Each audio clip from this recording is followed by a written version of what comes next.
rendez-vous avec un personnage, mais franchement atypique du paysage politique français. Bonjour, Bonjour. Jean-Louis Debré. Je suis ravi de vous recevoir, président du Conseil constitutionnel, et à ce titre, 5e personnage de l'État, s'il vous plaît. Et en plus, ce qui me va droit au cœur, romancier et auteur. Alors là, c'est le comble de polar et de polar superbe. Donc je suis vraiment ravi de vous recevoir. Voilà. Moi aussi, j'en rêvais depuis très longtemps. Oui, moi aussi, c'était un rêve que je n'osais même pas formuler.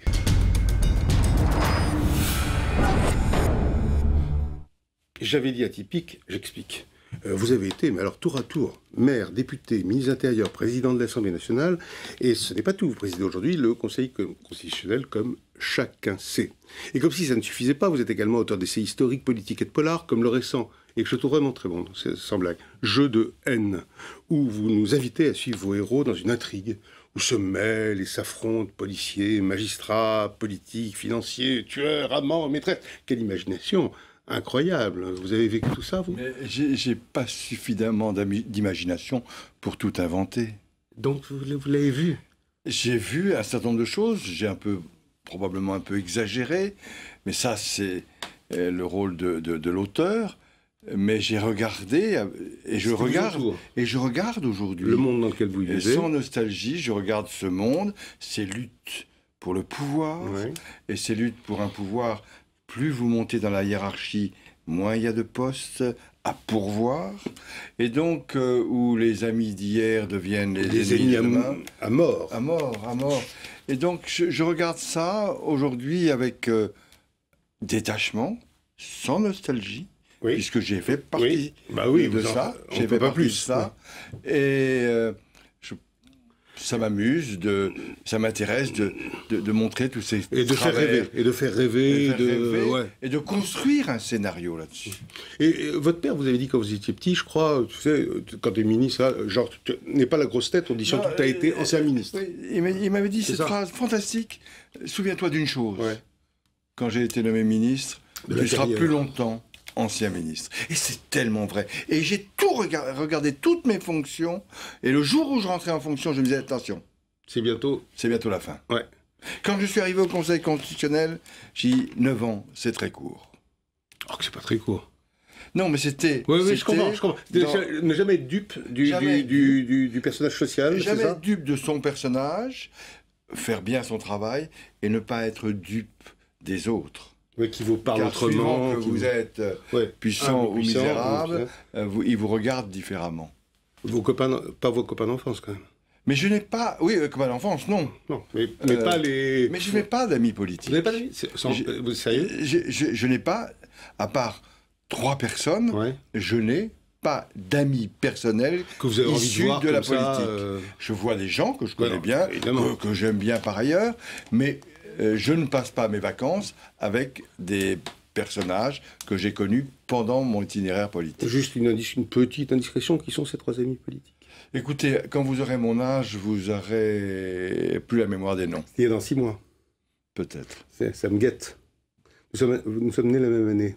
Oui, non, mais je vois pas pourquoi aujourd'hui on met tout sur la table publique. Ce d'accord. sont mes amis, ce sont mes copains, c'est des garçons et des hommes et des femmes avec qui j'aime me retrouver. Pourquoi voulez-vous que d'abord ça n'intéresse personne, et puis par référence et par décence à leur égard. Comment vous expliquez que vous êtes... Parce qu'ils sont à droite et à gauche. Oui, j'imagine. Parce que vous êtes assez aimé à gauche. Je suis républicain. Ouais. Donc, vous n'êtes pas du tout genre détesté ou genre dit droite sectaire. Je ne sais pas. La haine n'est pas dans mon vocabulaire. Ouais. Et, à part les jeux de haine. À part les jeux de haine dans mon polar. Mais je pense que nous sommes tous républicains. Et que, à ce titre, on doit se respecter. À ce titre, on ne doit pas s'invectiver. Et quand j'étais président de l'Assemblée nationale, je traitais tous les représentants de la nation de la même façon. Je n'étais pas le président d'un groupe parlementaire. Vous regardez d'en haut et tous députés et tous représentants de l'Assemblée. C'est un honneur. Ils ont tous... J'imagine. Oui. J'imagine. On doit les voir tous comme ça et on se dit, absolument. Ils sont la nation. Ils sont la nation. Et ils ont ce fantastique privilège, à un moment de leur vie, d'être les représentants du peuple. Eh bien, on les traite tous pareil. Dans votre livre, La France est française, ces discours qui ont marqué la Ve République, vous pensez, on parcourt vraiment cette Ve République, dont votre père fut, d'une certaine façon, à l'origine, en tout cas, de la Constitution. Hein. Comme si cette République était arrivée presque à bout de souffle par moment. C'est un peu votre sentiment, le sentiment que vous avez, comme si l'heure du bilan était arrivée. C'est le cas? Je ne dis pas que l'heure du bilan, non, mais il y a un tournant. Il y a un tournant. Nous sommes à un tournant. C'est-à-dire que la Ve République, au début, il y a eu de très grands discours. Mitterrand, oui. De Gaulle, Malraux, qui exprimaient une vision de l'avenir et on pouvait contester cette vision, mais elle était là. Or aujourd'hui, la tyrannie de l'information, la tyrannie de l'instantané fait que les politiques sont toujours en réplique et non pas en initiative, et que le discours politique est en train de s'appauvrir. Là, c'est une des raisons. La deuxième raison, permettez-moi de vous le dire, c'est que des hommes comme De Gaulle ou comme Mitterrand, avaient une culture c'est fou. Bien sûr, exceptionnelle. Bien sûr. Et quand on a une culture exceptionnelle, on peut faire des discours exceptionnels. Quand on n'a pas cette culture, on fait des discours technocrates. C'est ça? Oui. Oui, parce que là, vous trouvez que notre classe politique actuelle, il lui manque ça. Il lui manque cette culture, cet arrière-plan. Cette vision, la vista, quoi. Oui, il manque pour la plupart de celles et ceux qui rentrent en politique aujourd'hui, la connaissance de notre histoire politique, la connaissance de l'histoire des hommes dans le monde et l'histoire des grandes idéologies politiques, ce qui rend modeste et qui vous permet, quand vous êtes confronté à une situation, de prendre le recul. Comme ils n'ont pas ça, ils lisent des papiers de technocrates. De collaborateurs, quoi, de gens qui lui font... parallèlement à ça, ce qui était le cas dans la Ve République, hein, c'est l'émergence de partis politiques, c'est vous qui le dites ou qui le faites comprendre, qui sont comme des partis de la 4e, en fait. Avant la Ve République, des sortes de chapelles qui abritent des courants très différents. Donc c'est compliqué pour la constitution de la Ve République qui n'était pas faite pour ça. Alors, la constitution n'était pas faite pour ça, mais... non, quand elle a été écrite par votre père... Elle a été écrite, mais... Plus important que la Constitution, c'est la réflexion qui a accompagné cette Constitution sur le mode de scrutin. Car on est passé de la proportionnelle au scrutin majoritaire, et donc la structure des partis devait suivre cette évolution des modes de scrutin. Et au début de la Ve République, oui, puisque le scrutin majoritaire à 2 tours ne pousse pas au bipartisme, il pousse à une bipolarisation, avec dans les deux côtés un gros parti conservateur de droite, je sais pas quoi, c'est le système en Angleterre notamment. Mais des chapelles donc. Mais ces chapelles, elles sont minoritaires. Ouais.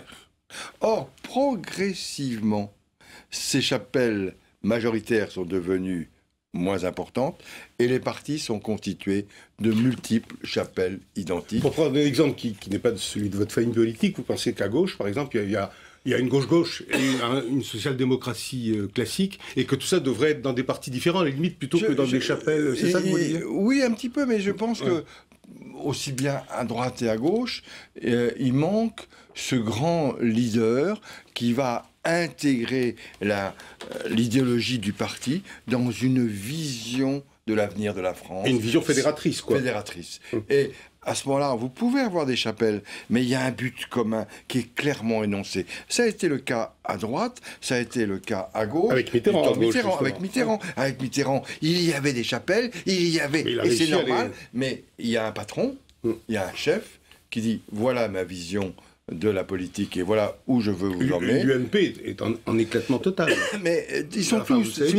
Aujourd'hui, on n'a plus ce parti à droite comme à gauche qui se retrouve dans un homme, et plus que dans un homme, dans une vision de l'avenir. On s'interroge et personne n'a de réponse. Et comme personne n'a de réponse, chacun se constitue en petites équipes. Et puis, mais ça, c'est pas propre à la France, la politique est devenue un métier du spectacle. Il faut faire un spectacle. Il faut semer une impression. Là où, jadis, le spectacle venait appuyer le verbe, Mitterrand, De Gaulle, c'était des acteurs extraordinaires, mais des acteurs au service du verbe. Là, on est acteur au service de soi-même. Et donc, comme il n'y a plus de verbe, eh bien, il y a une inquiétude sur l'avenir. Il y a une seule partie où il n'y a pas de chapelle, c'est le Front National, pour l'instant. vous savez, moi, je suis de ceux qui ne parlent que des partis républicains. D'accord, vous ne parlez jamais du Front National? Non. D'accord. Donc, c'est un parti qui n'est hors République. Non, je n'ai pas dit ça. Je dis simplement que... vous dites ça à peu près. Oui, mais je préfère dire que je ne parle que des partis républicains. Fermez le banc, c'est terminé, je n'en dis pas plus. Même si Marion Maréchal dit qu'ils vont gagner au moins une dizaine de villes, etc. Je ne tomberai pas dans la provocation que vous venez de faire à mon égard. Lourdement à votre égard. Lourdement à mon égard, je parle des partis républicains, tels que je les estime républicains. Bon, d'accord, écoutez, d'accord. Pas un mot sur le Front National, pas parti républicain. Vous avez été un des piliers du premier mandat présidentiel de Jacques Chirac, vous étiez alors ministre de l'Intérieur. Hein, c'est pas n'importe quoi. Et moi, je me souviens de vous, forcément. Vous aviez alors une image de, entre guillemets, de tenant de la droite. De tenant de la droite un peu dure, comme ça. Ça vous étonne après tant d'années? Vous savez pourquoi vous avez cette image? Oui, c'était à la fois les attentats islamistes et Saint-Bernard. Oui. La politique, c'est très compliqué. L'image que vous aviez de moi n'est pas l'image que j'avais de moi. D'accord. Et là où tout se décale, c'est que vous pensez qu'aujourd'hui mon image a changé, oui. Et moi je dis qu'aujourd'hui mon image n'a pas changé. Bon. Voilà. Mais si vous aviez une mauvaise image de moi... J'ai pas dit une mauvaise image. Mais si on avait une mauvaise image de moi, d'un homme sectaire, brutal, etc., c'est probablement parce que, entre guillemets, je ne me suis pas bien vendu. Mais je l'avais, j'assumais... Un problème de com', vous diriez? Non. Je pense que c'est un problème de... Oui, aujourd'hui... Vous savez, quand vous êtes ministre de l'Intérieur, que vous avez tous les problèmes d'attentats islamistes, de problèmes de lutte contre l'immigration illégale, eh bien, vous ne cherchez pas à faire de la com'. Ouais. Aujourd'hui... J'envie les quelques ministres de l'Intérieur qui n'ont eu ni attentat. Ils avaient les problèmes des banlieues, mais tout le monde les a. Bon, moi, je n'ai pas changé. Vous pensez que j'ai changé? Eh bien, c'est très bien. Chacun... vous savez ce que disait Anatole France? Heureux celui qui n'a qu'une vérité, plus heureux et plus grand, celui qui ont fait le tour des choses, ont assez approché la vérité pour savoir qu'on ne l'atteindra jamais. Alors, enrichissons-nous de la vérité des autres. Très bien. Jean-Louis Debré, vous avez invalidé les comptes de campagne de Nicolas Sarkozy. Le Conseil constitutionnel. Enfin, sous votre présidence. Le Conseil constitutionnel dont je suis le président. Ça ne m'a pas échappé. Il y en a une que ça n'a pas plu du tout. Alors, il y en a une qui ça n'a pas plu du tout, c'est Nadine Morano. Hein. Alors là, elle était furieuse. Elle vous accuse d'avoir réglé vos comptes et elle dit en parlant de vous, il a voulu mettre Sarkozy sur la paille. Je rappelle que Debré est issu du RPR, il voulait tuer l'UMP. Il y a un moment où ça va. Qu'est-ce que vous répondez à la dame de Lorraine? D'abord, je réponds deux choses. La justice, fût-elle constitutionnelle, n'est pas là pour rendre des services. Elle est là pour rendre la justice. Premier point. Deuxièmement, je dis toujours, et je le dis à tous mes camarades qui sont autour de la table du Conseil, lorsqu'on rentre au Conseil constitutionnel, on a un devoir d'ingratitude ou d'indifférence à l'égard de ses amis politiques. Je suis le seul, à droite et à gauche, à avoir refusé toute décoration du pouvoir, de droite ou de gauche, car on ne décore pas un membre du Conseil constitutionnel. C'est mon éthique. Je suis le seul à ne jamais aller dans une réception à l'Élysée, quel que soit le président. J'ai fait une exception quand l'année dernière il a reçu les auteurs. Vous êtes allé presque en auteur. Et quand on m'a dit on va vous annoncer, j'ai dit non, je ne suis pas là comme président du Conseil, je suis là comme auteur de romans policiers. Alors à ce moment-là, on m'a mis dans le fond de la salle. Mais si vous voulez, je fais une séparation. Pour moi, je ne veux pas rendre de service, et la justice constitutionnelle a trop longtemps rendu des services. D'accord, et là, il ne fallait pas rendre service à un ancien... Il fallait appliquer la loi, le droit, et alors, tous les commentaires, ils disent... Donc, on ne répond rien à Nadine Morano. Je ne réponds rien, je dis, c'est tout, je fais mon devoir. Et si les comptes sont invalidés, c'est qu'ils devaient l'être. Eh ben oui. D'accord. Bon, je vous signale dans cette affaire-là que le Conseil était juridiction d'appel. Donc il y avait eu un premier ressort, et qui a fait appel, c'est celui qui a été condamné. Sarkozy. D'accord. Vous avez un autre point commun avec Sarkozy quand même. Vous avez des points communs, vous faites du vélo.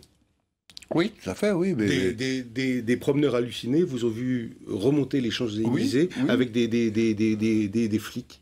Non, mais Vous un jour, entourez je me promenais des flics cyclistes, hein, je un parle. dimanche matin, je me promenais rue de Rivoli, et puis tout d'un coup, il y a 3 policiers à bicyclette qui se mettent à côté de moi, qui me reconnaissent. On parle, et on arrive au bas de la place de la Concorde. Et un policier me dit, qu'est-ce que vous faites maintenant? Ben, je dis, écoutez, j'ai un fantasme.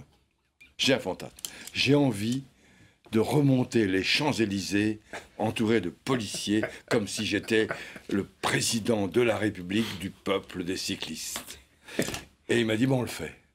Et donc, c'était un souvenir magnifique. Il était 9h du matin, 8h du matin, un dimanche du printemps, il faisait beau. Les Champs-Élysées, il n'y avait personne. Et il y avait un policier devant moi à bicyclette, chaque côté, hein. Et moi, ça, depuis tant de temps, je faisais comme ça. Personne ne me regardait. Et puis à un moment, le policier qui est devant s'est mis à siffler. Alors j'ai dit, n'en faites pas trop quand même. Et puis on est arrivé jusqu'en haut. Mais je les ai laissés partir après. Vrai Parce que vous que faites 25 km par jour. Par jour, presque, oui, quand il fait très beau. Ah, c'est très courageux. Non, c'est un besoin. C'est un besoin. C'est un ça besoin qui vous... physique. Ouais.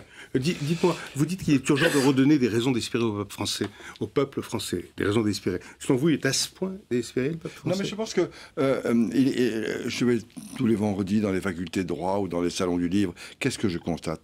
Les Français, ils ont compris depuis longtemps qu'il y avait une crise à la fois nationale, mondiale, européenne. Ça, ils l'ont compris. Mais ils désespèrent de ne pouvoir espérer dans les politiques.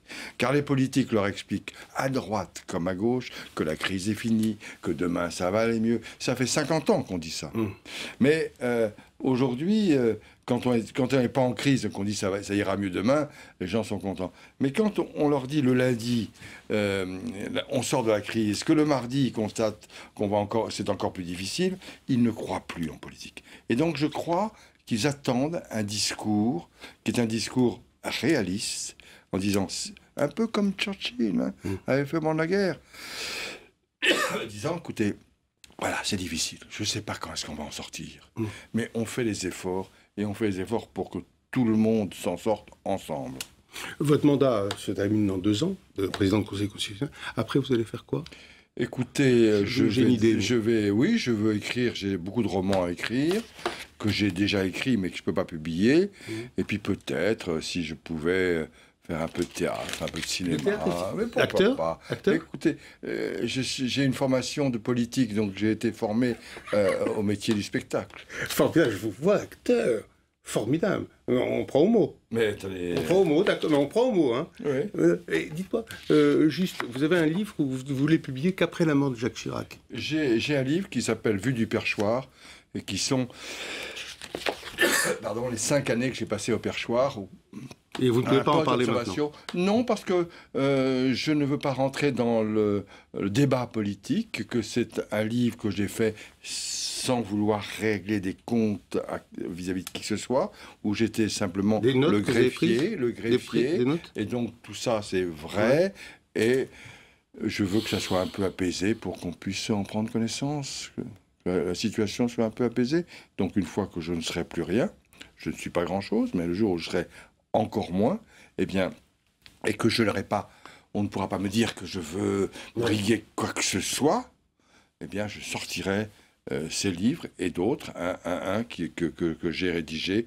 Et, il est fait. Oui, tout ce que je n'ai pas pu dire. C'est ça, ce titre. Et on va apprendre des trucs, des choses importantes. Je ne sais pas si c'est important. Vous aurez l'idée, c'est, voilà, j'ai observé, j'ai regardé, et voilà ce que j'ai vu, voilà ce que j'ai observé. Jacques Chirac va vous manquer quand il disparaîtra? Jacques Chirac me manque déjà un peu. Déjà. Un peu. Vous l'aimez beaucoup. Hein. J'ai une grande affection pour lui. Je lui dois ma carrière. Vous avez été son compagnon des plus fidèles. Je le dois aussi aux Hébroïciens, aux gens d'Évreux, etc. Mais il m'a fait confiance, il m'a toujours soutenu. Et je n'aime pas ces réflexes politiques. Vous savez, quand je vais voir Jacques Chirac et que je vois qu'il n'y a plus beaucoup de monde, et que je me remémore quelques années auparavant, où il était entouré de courtisans, de gens qui étaient beaux, qui disaient qu'il était beau, qu'il était intelligent, et ces gens, ils sont partis. Eh bien, je ne veux pas être comme cela. Et donc, je prends du plaisir. Et pour une fois, j'espère que je lui donne un peu de satisfaction en allant régulièrement le voir, en l'écoutant, en parlant avec lui. C'est le respect que l'on doit à ses anciens. Il manque à la France? Je crois qu'il manque à la France un certain nombre d'hommes et de femmes comme Chirac, comme Mitterrand, comme De Gaulle, qui avaient une vision de la France, une certaine idée de la France, une conception de l'État, et qui savaient assumer leurs responsabilités. C'est ça qui manque. Il manque ce guide de la nation, cet homme dont on peut ne pas partager ses idées, mais dont on sait qu'il aime la France, il aime l'État et qu'il fait tout pour construire cet État et cette France dans l'indépendance et non pas dans la combine. Et bien maintenant, ce sont, vous savez, les 140 secondes du Lab d'Europe 1, notre partenaire. 140 secondes comme les 100 caractères d'un tweet. Vous tweetez, vous? Non. Bon, en tout cas, vous savez bien qu'il y a 140 caractères comme ça. Et c'est avec Antoine Baillet, qui est le rédacteur en chef du Lab d'Europe 1. C'est à vous, Antoine. Bonjour Monsieur Debray. 140 secondes, ça va vite évidemment, mais c'est précis obligatoirement. Vous avez déjà parlé 70 secondes. Première question, est-ce que vous trouvez des circonstances atténuantes aux 343 salauds? Vous savez, ceux qui sont emmenés par Becbédé et qui refusent la proposition de loi sur la prostitution et qui réclament le droit à pouvoir utiliser des prostituées. Je ne répondrai pas. Pour une raison très simple, c'est que si je répondais, comme s'il va y avoir une loi et que je vais la juger, je ne veux pas préjuger. On revient à l'Assemblée nationale. Vous pouvez arrêter à tout moment, vous voyez que je ne peux pas répondre sur les questions d'actualité. Telle que vous la connaissez, l'Assemblée nationale, telle que vous l'observez, telle que vous l'avez pratiquée, est-ce qu'elle est sexiste? Pas plus qu'avant, pas plus qu'avant. Il y a des personnages qui sont sexistes. Il y en a d'autres qui ne le sont pas. Je pense que...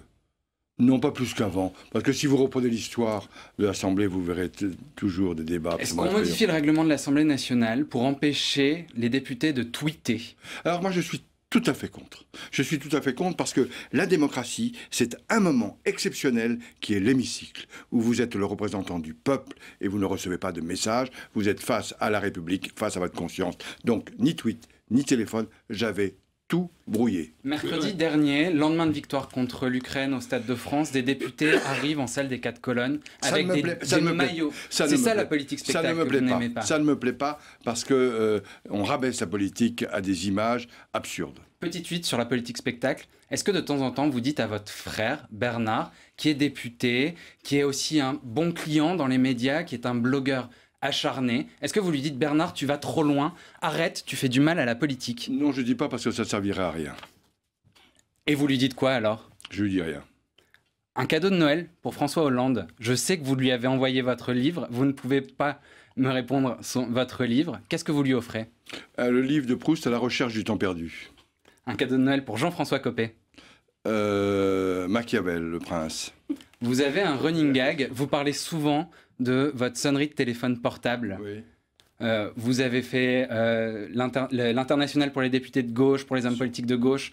C'est quoi la dernière sonnerie que vous ayez personnalisée? Pour certains députés, l'opportuniste. Lesquels? J'ai pas mémoire des noms. C'est sur ce constat atroce que nous devons nous séparer. Pas la mémoire des noms. Très bien, monsieur Debray. Merci beaucoup, Michel Debray. Beaucoup, Antoine Baillet. Hein? Jean-Louis. Je vous ai appelé quoi? Michel. Oh, mais c'est très beau. Oui, mais je souligne simplement que... J'ai pris moi-même le prénom de mon père. Oui, donc, mais vous savez, voilà. Donc merci Antoine Baillet, vous vous appelez bien Antoine Baillet. Bon, très bien. Merci beaucoup. Merci beaucoup, Jean-Louis Debray.